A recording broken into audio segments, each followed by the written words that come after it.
우리가 오늘 마태복음 5장에 나와 있는 말씀을 통해서 읽어본 내용들은 이제 십계명의 6번째부터 시작되는 6번째, 7번째, 8번째, 9번째, 10번째 계명을 산상에서 산상수훈으로 설명해 주는 부분이라 그랬습니다. 그래서 그 부분에 대한 것들을 많은 사람들이 그냥 일반적인 가정 얘기 이렇게 풀어가는 것을 안타깝게 여기는 부분입니다. 간음이라고 하는 부분을 그냥 인간의 그 부정함,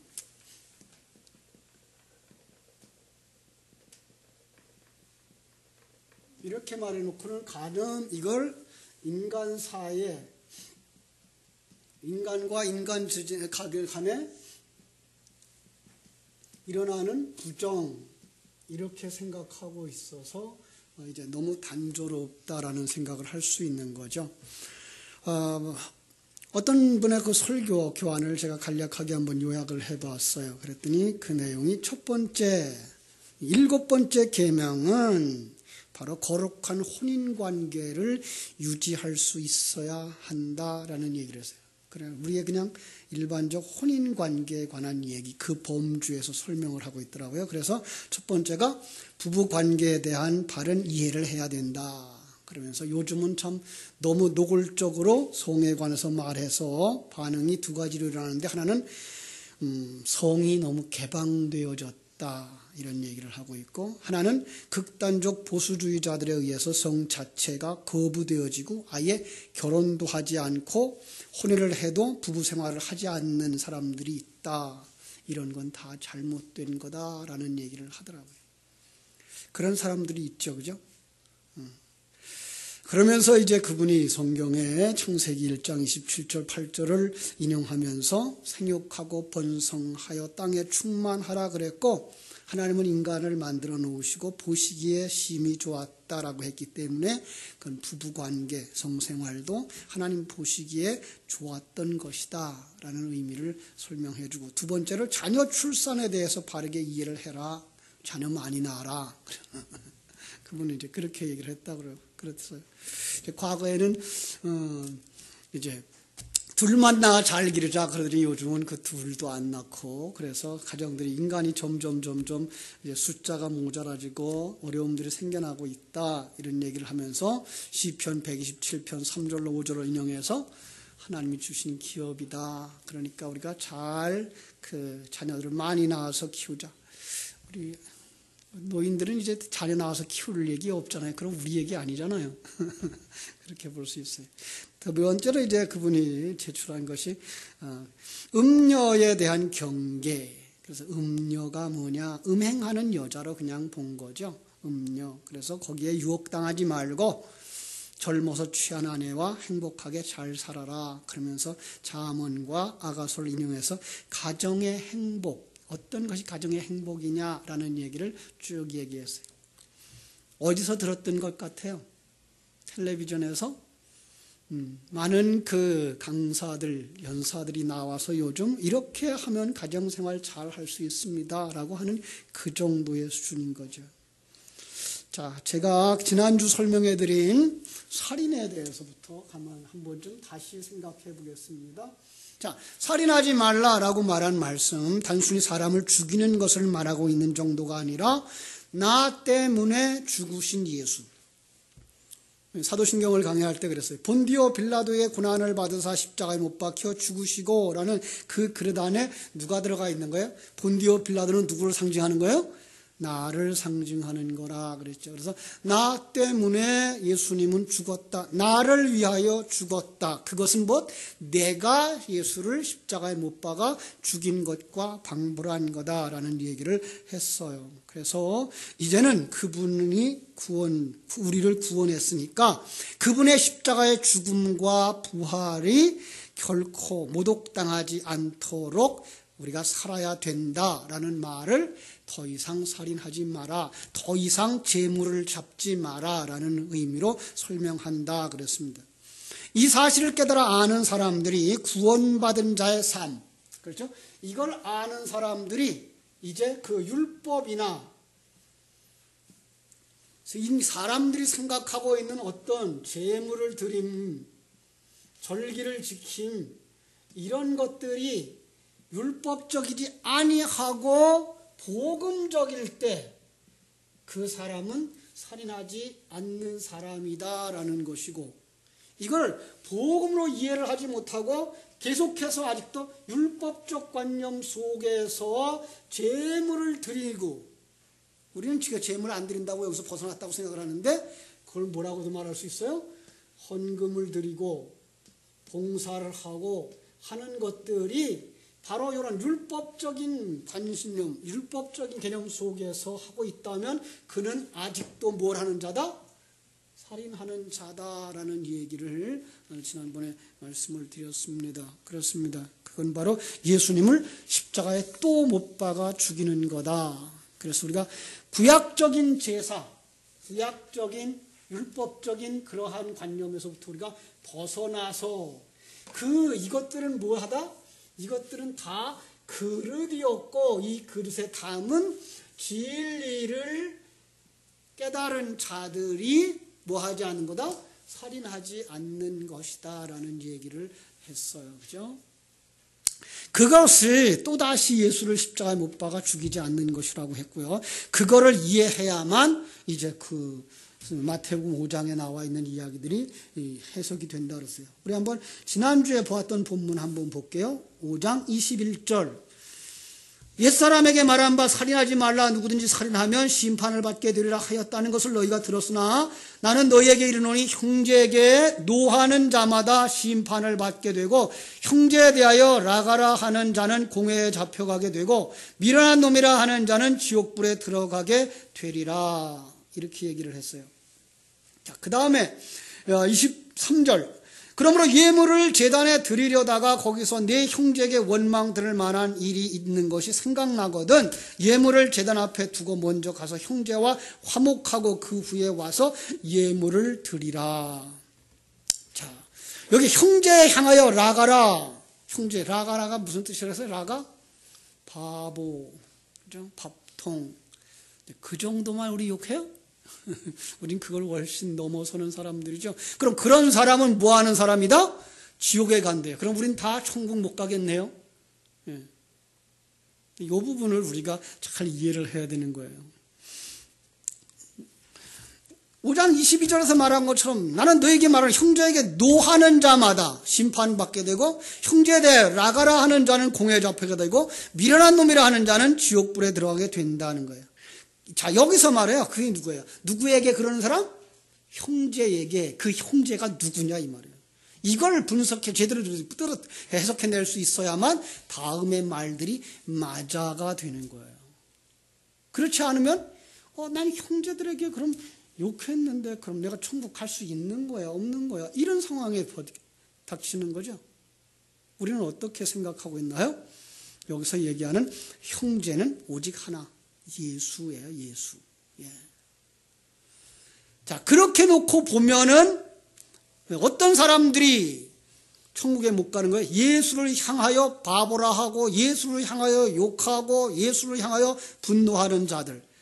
이게가 이제 해석이 쭉 나오잖아요. 그러면 그건 바로 그 예수님 십자가에 못 박았던 그 당시에 유대인들, 제사장들, 바리새인들, 거기에 함께 들어가 있는 나 자신, 옛사람까지도 다 뭐하는 자들이었어요. 천국에 들어가지 못하는 자였던 거죠. 그렇죠. 자, 단순히 형제 보고 바보라고 하거나 미련한 놈이라고 했다는 말이 아닌 거예요. 한번 마태복음 12장 31절 볼게요. 이 말씀과 누가 지옥에 못 가나 하는 말을 이제 해석하려고 그래요. 마태복음 12장 31절. 자, 그러므로 내가 너에게 이르노니 사람에 대한 모든 죄와 모독은 사하심을 얻되 성령을 모독하는 자는 사하심을 얻지 못하느니라. 이 말을 가지고서 설명할 수 있죠. 자, 지금 형제를 향하여라는 말 속에다 그 형제를 우리 사람인 우리 이웃과 내 핏줄인 그들에게 향하여서라고 말한다면 그건 뭐예요? 사람에 대한 것이기 때문에 뭐 할 수 있다? 다 사함을 받을 수 있다라고 말하잖아요. 그런데 사함을 받을 수 없는 건 누구예요?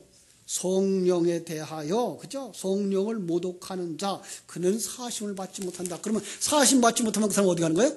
지옥 가는 거죠. 그렇게 되는 거죠. 그러니까 여기서 말하는 형제라고 하는 말이나 또 성경에서 말하고 있는 살인이나 간음이나 하는 이 모든 내용들은 벌써 우리가 짚어놓고 가야 되는 게 뭐예요? 그건 하나님과 너의 관계에 관한 이야기다라는 것 기억하셔야 돼요. 그죠? 예.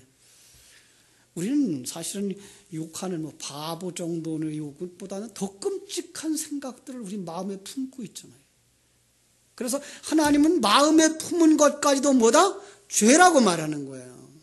우리는 그냥 입으로 뱉어내고 행위로 한 것만 죄라고 생각을 하는데 하나님은 거기로만 보는 게 아니라 마음에 어떤 생각을 품었으면, 그래서 뭐예요? 지나가는 예쁜 여인을 보고 음욕을 품는 자마다 뭐 하는 자야? 이미 간음한 자라고 말하고 있는 거죠. 그죠? 요즘 우리는 그럼 간음하지 않은 자 있어요? 간음하죠. 다 간음한 자예요. 성경은 왜 그렇게 심각한 얘기까지 끌어내는가 하면 너희는 모두 다 간음한 자야를 알게 하시기 위해서 그렇게 밑에 있는, 아주 밑에 있는 포장되어져 있는 우리의 그 모습까지도 들추어내는 거죠. 그래서 나는 간음한 자구나, 나는 살인한 자구나, 그래서 누가 필요하다? 하나님의 도우심이 필요하구나, 여기까지 가라는 얘기예요. 그렇게 보고서 이제 다시 마태복음 5장으로 가셔야만 23절, 24절이 설명이 돼요. 예물을 드리다가 거기서 형제에게 원망 들을 만한 일이 생각나거든요. 그럼 그 형제를 누구라고 바꾸면 돼요? 예수님이죠. 그죠? 예수님에게 원망 들을 만한 일이 있는 것이 생각나거든. 예물을 제단 앞에 두고 먼저 가서 그 예수님과 화목하고 와서 그 예물을 드리라. 예. 그러니까 예수님과 화목하다는 말은 뭐예요? 예수님과 화목하다는 것. 그 예수님이 누군지 알고 그분을 당신 앞에 영접하고 그분의 생명으로 하나 된 삶을 사는 것, 자기를 부인하고 십자가 짐을 지는 것, 그것을 깨달아 알고 내 인생과 이 역사가 하나님의 은혜 속에서 주관되어지고 하나님이 주장하고 있는 것이구나를 아는 그 믿음 안에서 가지고 온 예물이 뭐예요? 이건 내가 해서 드리는 겁니다가 아니라 이건 하나님의 것을 하나님께 드리는 겁니다라고 드리는 그 예배만 하나님은 받으신다는 등. 그렇습니다. 그러니까 우리는 얼마나 많이 달라요. 우리 형제와 욕먹을 만한 일이 있으면 미리 가서 미안하다고 얘기하고 와서 이 예물 드려야 받는가 보다라고 이렇게 단순하게 생각했던 건데, 그런 것들과 거리가 먼, 내가 정말 하나님을 알고 그 하나님과 하나 되어진 그 믿음이라면 네가 가지고 나온 그 예물에 대해서 이건 내 거 드리는 겁니다라는 의식이 아니라 이건 하나님의 것입니다를 고백하는 것. 예. 헌금을 드리는 그 헌금도 그렇고 시간을 드리는 그 시간도 하나님의 시간인 것이 느껴져서 그냥 조급하지 아니할 수 있는 거죠. 설교를 한 2시간쯤 해도 조급하지 말아야 되는 거죠. 우리는 너무 조급해. 왜? 자꾸만 그 시간도 내 거 드리는 것 같아가지고 조금만 지나가면 이게가 조바심이 나는 거예요. 딴 생각들을 하고 다른 일들을 계획해 놨기 때문에 그 시간만큼도 우리는 하나님 앞에 온전히 드리지를 못하시고 있는 거죠. 예물도 마찬가지예요. 하나님에게 주신 게 전부 다가 하나님 것입니다라고 하는데 거기서 11조를 얼마를 드려야 되는지, 장사하시는 분들이 11조를 드리면서 원금 계산하고 이자 계산하고 해서 그 남은 거에서 10분의 1을 드려야 되는 건지, 세금을 떼고 나서 11조를 해야 되는 건지, 세금까지 합쳐서 11조 해야 되는 건지, 그걸 자꾸만 계산하고 있다고요. 그럼 그거 계산 안 해도 돼요. 이게 하나님의 것입니다라는 그 고백이 우리에게 있다는 거예요. 그죠? 그 예물을 하나님이 받으시는 줄로 믿습니다. 예, 그렇습니다. 바로 그러한 고백은 누구에게서만 나와요? 성령 받은 사람, 진리를 가진 사람, 예수 영접한 사람만 드리는 고백. 그것이 뭐예요? 생명, 시간, 물질, 재능, 능력 다 하나님의 것입니다라는 그 고백의 예배, 그 고백의 제사, 그 고백의 헌금, 봉사, 하나님이 받으신다라는 의미를 지금 여기서 말하면서 누구와 먼저 화목하라? 예수 그리스도와 먼저 화목하라. 그리고 와서 드리는 제물, 그리고 와서 드리는 예배, 그리고 와서 드리는 그 헌신과 봉사, 그것이 기쁜 마음으로 할 수 있고 그것이 바로 하나님이 받으실 만한 것들이다 라고 가르쳐 주시는 거죠. 그렇습니다. 그러니까 성령의 역사는 우리의 마음을 자꾸만 뒤집어내요. 들춰내요. 우리 속에 요만한 더러운 것까지라도 다 들춰내서 자꾸만 나의 자존심까지라도 다 내려놓게 만드시고, 아, 나는 죄인이구나. 하나님의 도우심이 없이는, 하나님의 은혜가 없이는 난 아무것도 아니었구나. 그래서 그 하나님 앞에 항복하게 만드는 것을 우리가 알 수가 있죠. 그죠? 그 성령이 오시면 어떤 일을 하신다고요? 요한복음 16장 8절. 그가 와서 뭐에 대하여? 죄에 대하여, 의에 대하여, 심판에 대하여 세상을 책망하시리라. 자, 여기 세상은 어떤 세상일 것 같아요? 그 세상에서 구원해낸 요한복음 3장 16절에 하나님이 사랑하는 세상. 예. 이름이 똑같아요. 저 멸망받을 것 세상, 요한일서에선 너희들은 세상을 사랑하지 말라 하는 그 세상. 너희들도 세상이다. 요한복음 3장 16절에 그러잖아요. 하나님이 세상을 이처럼 사랑하사라고 말할 때 그 세상은 그 세상에서 건져냈지만 하나님의 소유인 세상. 근데 그들만 뭐에 대하여 알아요? 죄가 뭔지 알고 의가 뭔지 알고 심판이 뭘지 알아요. 예. 다른 속에는 성령이 내려와도, 다른 사람들 속에는 성령이 내려오고 진리가 선포되어져도 그들은 들어먹지도 않는, 예. 보이지도 못하는, 깨닫지도 못하는 그런 상황이 빚어지는 거죠. 여러분, 하나님은 우리 속에 그래서 죄가 뭔지 자꾸만 들춰내는 거예요. 그래서 우리로 하여금 오늘도 죄를 지었구나. 이게 죄였구나. 나는 어쩌면 이럴까. 바울 사도의 고백처럼 오호라 나는 곤고한 사람이로다라는 그 고백이 나올 때까지 우리 속에 있는 죄를 들춰내는 거예요. 우리는 밖으로 드러나 있는 어떤 것들만 죄라고 생각을 하는데 비해서 하나님은 그렇게 속의 것까지 자꾸만 들추는 거예요. 전에 이런 예화를 하나 생각해 봤어요. 전에 전라도에서 어떤 사람 밭을 갈다, 마늘밭 갈다가 몇 억 나왔죠? 한 100억이 넘게 나왔어요. 그죠? 한 100억이 넘게 나왔어요. 이야, 참 대단해요. 그렇게 많은 돈을 현금으로 바꿔다가 박스에다 담아서 땅에다 이제 묻은 거예요. 그걸 농부가 딱 발견을 하고서, 야, 이거 어떤 생각이 들었을까요? 그렇게 생각하자고요. 처음에는 야, 황금 보기를 돌같이 하라 그랬으니까 이거 내 거 아니니까 누군가 모르겠다. 경찰서에 갖다 줘야 되겠다. 그래서 경운기에다 다 싣고 가는 거예요. 갖다 주려고. 그죠? 경운기 타고 한 10분에 만에 갖다 줬으면 괜찮겠는데 그 길을 사흘길 가는 길이라 생각을 해보자고요.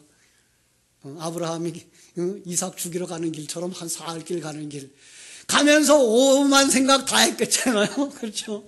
가면서 이거 그냥 자랑스럽게 자랑력 하던 자기 아들 이제 서울대학에 갔는데 등록금이 없어서 이거 아르바이트 하고 있는 그 꼼꼼한 손을 생각하고 말이에요. 그 고생하는 녀석 생각하고 돈 생각나는 거죠. 너무 가난하게 살다 보니까 어머님 이제 노환이 계신데 돈 없던 소리 할까봐, 걱정할까봐, 자식 걱정할까봐, 아프다는 소리도 못 하고서, 소리도 못 지르고서 허리가 움켜쥐고, 끄적끙끙 매는 어머니 생각하고, 뒤를 슬쩍 들여다보니까 저거 하는 상자 갖다 써도 괜찮지 않을까? 아니, 그거 다 갖다 쓰면 누가 알까? 수표 같으면 추적이 누르겠지만, 그거 현금인데, 경운기 속도가 점점 줄어드는 거야. 마침내 경운기가 멈췄어. 그리고 다시 한번 경운기 뒤로 돌아가서 박스를 들이다 이렇게 들춰보는 순간에 자동차가 뒤에서 휙 지나가요. 깜짝 놀라서 이래서는 안 되지. 그리고 다시 경찰서에 갖다 주었다고 그러자고요. 범죄했어요, 안 했어요? 세상 사람들의 눈에는 그건 범죄는 아니에요. 그런데 하나님은 그 사람 속에 뭘 본다고요? 그게 죄잖아. 이걸 본다니까요. 여러분, 그래서 성도들은 세상살이가 그렇게 호락호락하지가 않아요. 우리 속에 있는 그 더러운 것까지 자꾸만 들춰내면서 뭐예요? 너는 이런 자잖아. 그걸 들춰내는 거예요.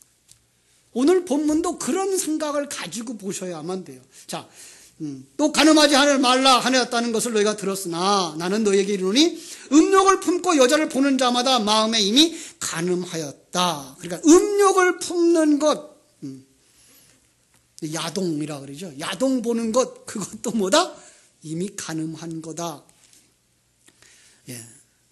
여러분, 이걸 그냥 단순히 이건 안 된다, 돌에 맞아 죽는다, 그러니까 그것까지도 안 되니까 마음을 다스려라 라는 것을 넘어서는 문제인 것을 우리는 볼 수 있어야 돼요. 금방 얘기했어요. 살인의 문제도 사람을 해하는 그런 문제 정도가 아니라 하나님과 나 사이에서 무엇이 바로 살인이냐? 진정한 예수 그리스도의 의미를 모르고 재물을 잡아들이고 물질을 갖다 드리면서 하나님 앞에 큰 복을 달라고 하고 있는 그게 바로 살인이다라고 한 것과 똑같은 각도에서 이 말씀도 보아야 되는 거예요. 우리가 생각하고 있는 아이고 다른 여자 보지 말아야지, 응? 어떻게 고개를 돌려 다른 남자를 보나, 이 생각 정도는 누구도 한다? 세상 사람들도 하고, 예, 절간에 가 있는 분들도 하고, 예, 수도원에 들어가 있는 사람들도 할 수 있는 거예요. 그죠? 인격 수양과 다른 얘기예요. 자, 성경이 언급하고 있는 간음이나 이혼 문제를 논하기 위해서는 먼저 성경 속의 결혼이 뭔지 우리가 생각을 해야 되겠죠. 자, 우리 한번 창세기 2장으로 갑니다.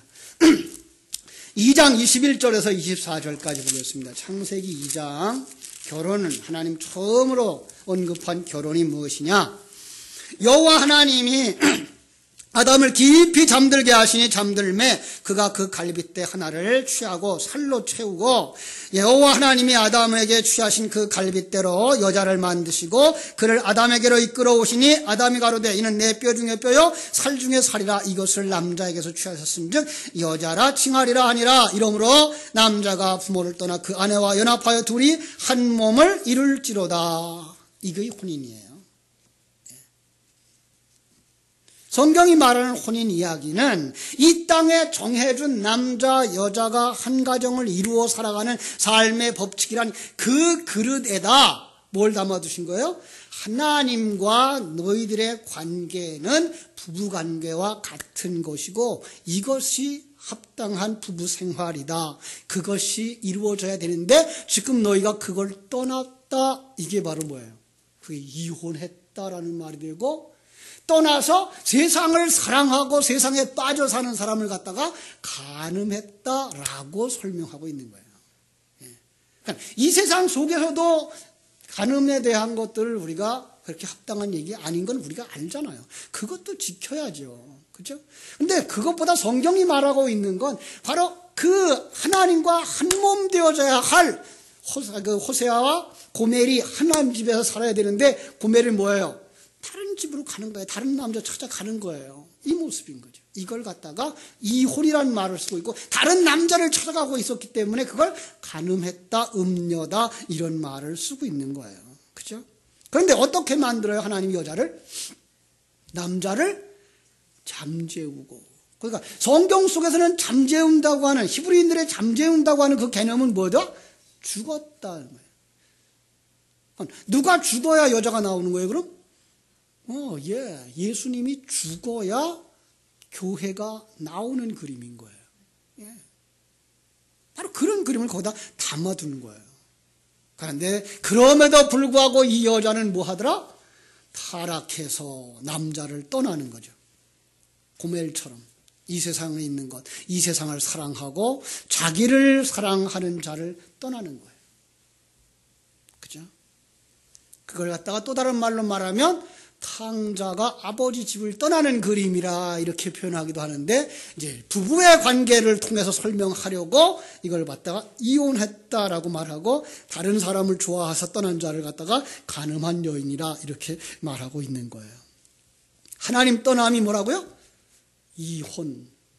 그다음에 성경이 말하는 간음은 뭐예요? 하나님을 떠나서 이 세상과 이 세상에 있는 것, 그 배후에 누가 있어요? 내가 있어요. 자기를 사랑하는 것, 이걸 갖다가 간음한 여인이라고 말하는 거예요. 예.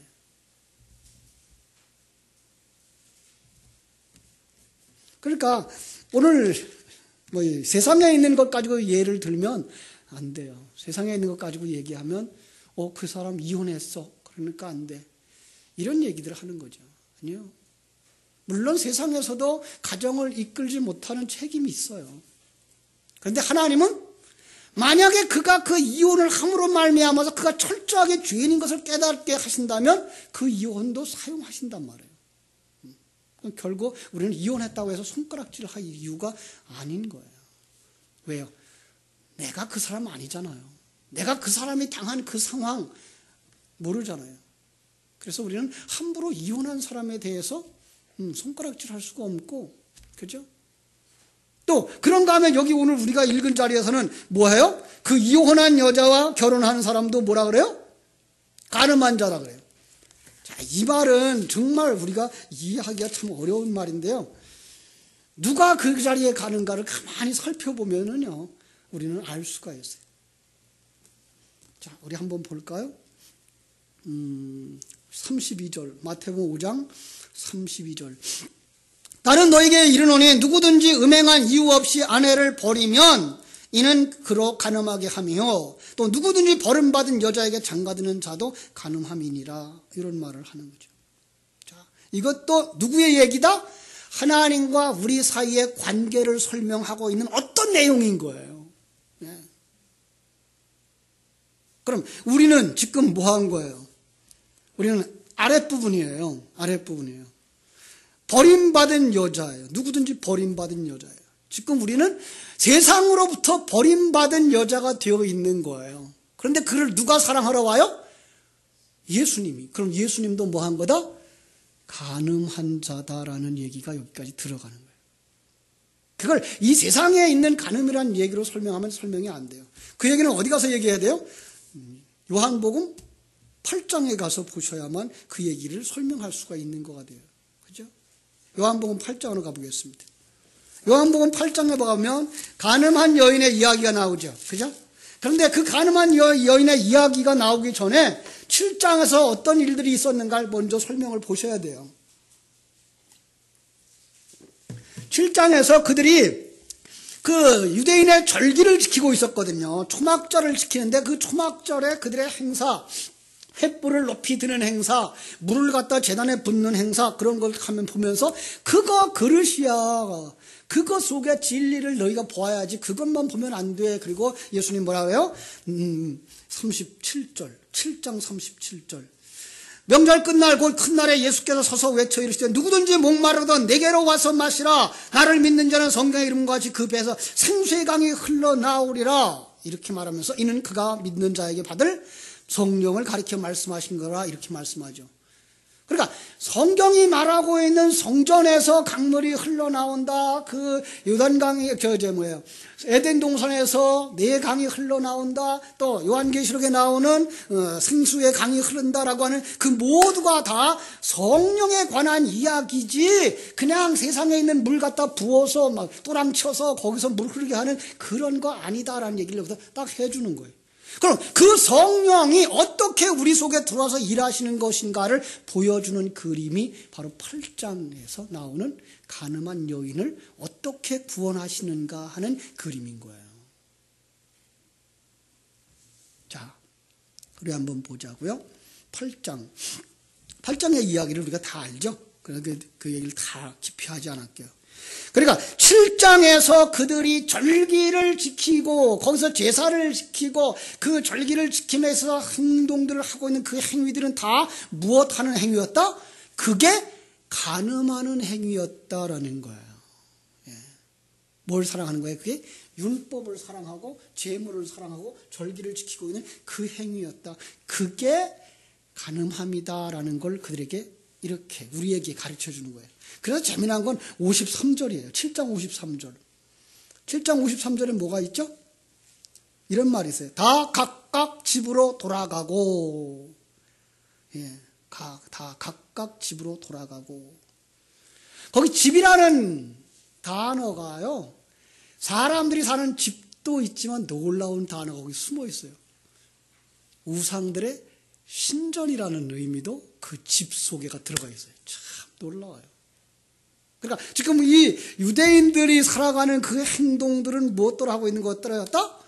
우상 숭배하는 행위들이었다. 그러니까 우상 숭배하는 그들을 향하여 8장은 뭐 하는 거예요? 너희들이 가늠한 자들이야 라는 거예요. 그걸 사랑하고 있는 거예요. 뭘 얻기 위해서? 세상의 것들을 얻기 위해서 그를 사랑하고 있는 것, 그게 가늠이야 라고 말하고 있는 거예요. 그죠? 그러면서 내가 생수인데 어떻게 너희들을 구원하는 거 봐라 라고 이제 얘기를 가르쳐 주는 거예요. 모두가 다 거기에 빠져 있었다니까요. 신자들도 거기에 빠져 있었어요. 우리 옛사람들도 그걸 좋아했어요. 그런데 거기에 누가 오셔요? 성령이 오시는 거죠. 그런데 그 성령이 어떻게 오시는가가 여기에 이제 8장에서 쭉 기록되어져 있는 거예요. 자, 가늠하다가 현장에서 잡힌 여자가 데려왔습니다. 그런데 그게 누군가 하면 8장 2절에 성전으로 들어오시니 거기에 오는 거예요. 그러니까 성전 누구예요? 성도들이에요. 성도들 안에 예수님이 들어오니까 그 속에 누가 있더라? 간음하는 여자가 잡혀왔더라. 누구예요? 옛사람이죠? 우리가 옛사람이에요. 자, 그런데 조금 더 넓게 그냥 볼게요. 자, 간음한 여인이 어떻게 용서를 받죠? 간음한 여인. 예수님이 그들 앞에 글을 쓰셨어요. 한번 글을 썼어요. 뭐라고 썼어요? 몰라요. 아무도 얘기를 안 하니까 몰라요. 그러고서는 일어나서 뭐라 그래요? 너희 중에 죄 없는 자가 돌을 들어 치라. 먼저 돌을 들어 치라. 그렇게 써요. 그죠? 그렇게 말하고 또 땅에다가 뭐라고 썼어요. 자, 그리고는 그 소리 속에 그만 그 사람들이, 주변 사람들이 하나하나 흩어져요. 왜 흩어졌을까요? 어떤 사람은 그래요. 그 앞에 있는 사람의 죄 목록을 땅에다 썼을 거다. 그래서 그 죄 목록을 보고 자기 죄를 들춰내는 그 예수님의 모습을 보고서 창피해서 도망갔을 거다 그러는데, 그것보다 더 중요한 거예요. 지금 너희 중에 죄 없는 자가 돌로 치라 그러니까 그 중에 죄 없는 자가 있다 없다? 없는 거죠. 다 죄 있어요. 그러나 실상은 죄 없는 자들이요, 죄 있는 자들이었으면 그 죄의 문제를 해결하는 하나님 앞에 무릎을 꿇어야 되는데 그들은 도망갈 구멍이 있었던 거예요. 그러니까 도망가는 거예요. 여러분, 은혜라고 하는 건 도망갈 수 없이 진리의 말씀을 들을 수밖에 없도록 붙잡혀 있는 게 은혜예요. 도망갈 수 있어서 도망가 버리면 기회를 못 찾아요. 근데 이 가늠한 여인은 이 가늠한 게 들통났으니까 나 가늠 안 해서 하고 도망갈 수가 있어요, 없어요? 도망갈 수가 없어요. 그래서 거기 엎드려 있는 거예요. 자, 그런데 그 2번 이렇게 글을 쓴 이야기를 제가 어디서 끌고 왔죠? 십계명 돌비에서 끌고 왔죠. 그래서 십계명, 첫 번째 십계명을 주었어요. 그 십계명 가지고 모세가 내려오다가 뭐 했어요? 밑에 뭘 봐요? 우상 숭배하고 있는 금송아지에게 절하고 있는 그걸 보고서 돌비를 깨트려 버렸어요. 그 말은 다시 말하면 그들이 그 말씀 앞에 서면 죽는 거예요. 그래서 그게가 지금 하나를 깨트리신 거예요. 그런데 그 2번째 돌비를 또 받아가지고 내려와요. 2번째 돌비는 갖다가 어디다 놨을까요? 깨뜨리지도 않고 그거 갖다가 어디다 놔요? 지성소 안에다가 뒀어요. 지성소가 어디 상징이죠? 천국이에요. 그럼 우리가 어디까지 들어가죠? 천국까지 들어가요. 천국까지 들어가면 지성소에 있는 그 돌비를 보고 뭘 발견하라는 거예요? 너희들은 죄인이었어. 그런데 너희가 여기 어떻게 들어왔는지 아니? 이걸 물으시는 거예요. 그런데 첫 번째 돌비는 깨졌는데 2번째 돌비는 안 깨지는 이유가 뭘까요? 첫 번째 돌비 앞에서는 사람이 죽는데 2번째 돌비 앞에서는 사람들이 사는 이유가 뭘까요? 그 중간에 어떤 역사가 있었죠? 십자가죠.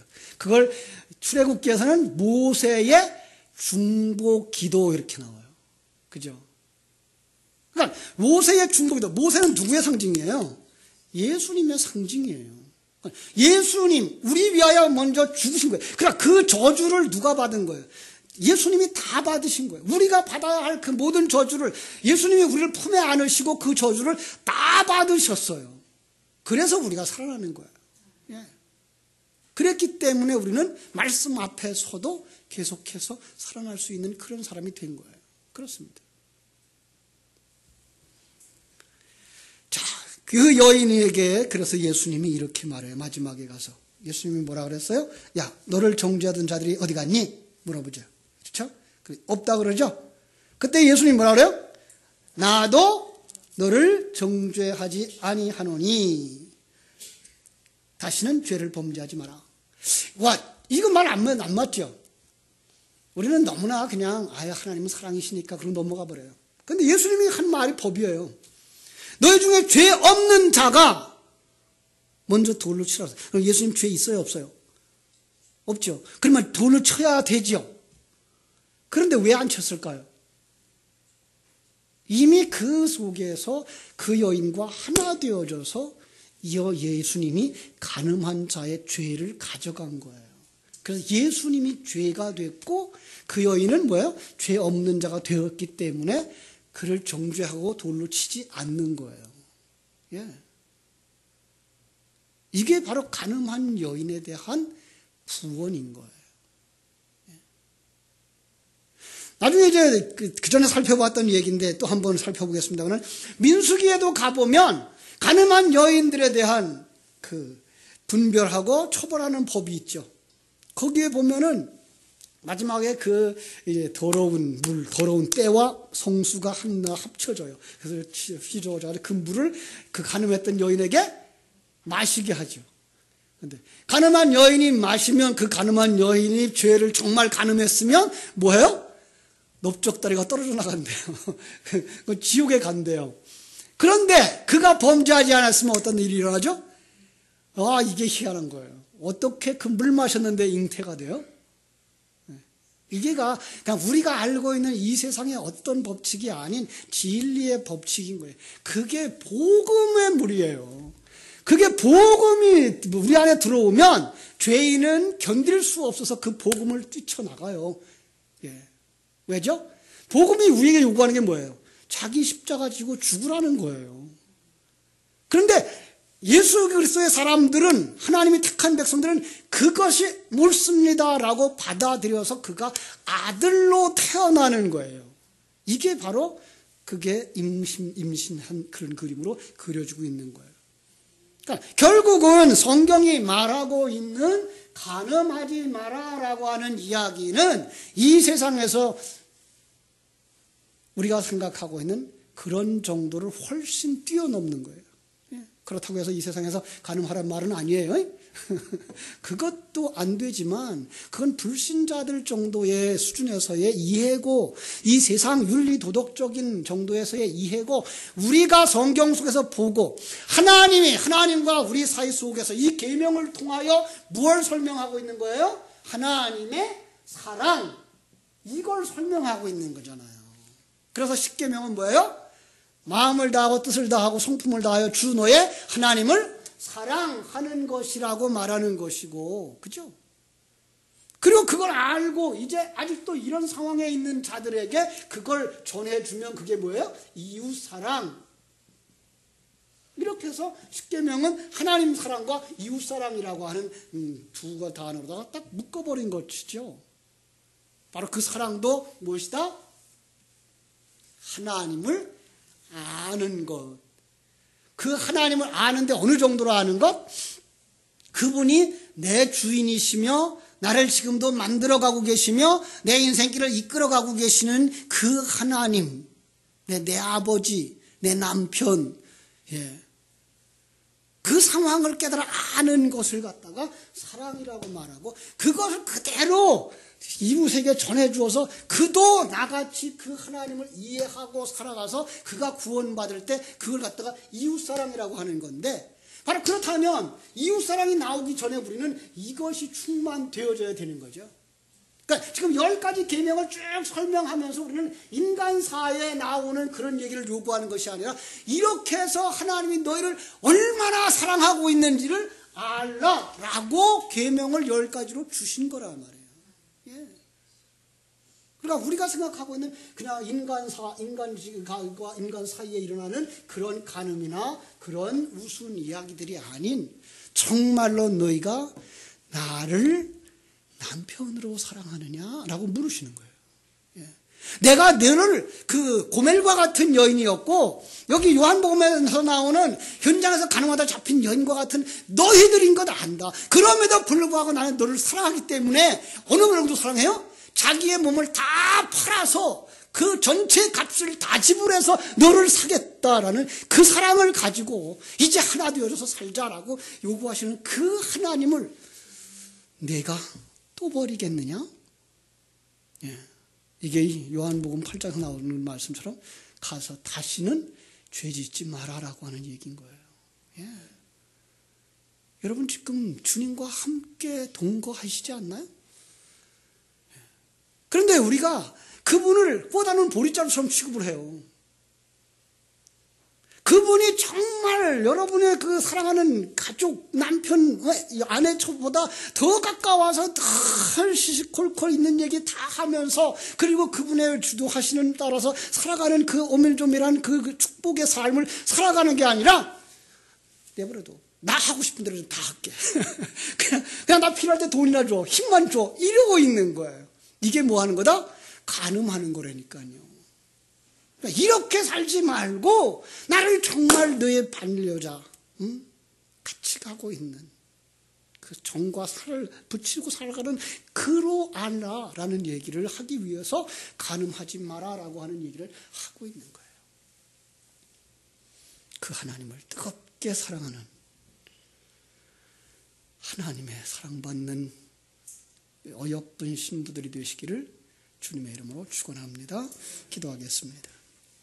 하나님 우리 아버지 하나님의 크신 은혜와 사랑을 감사하옵고 찬송과 영광을 드립니다.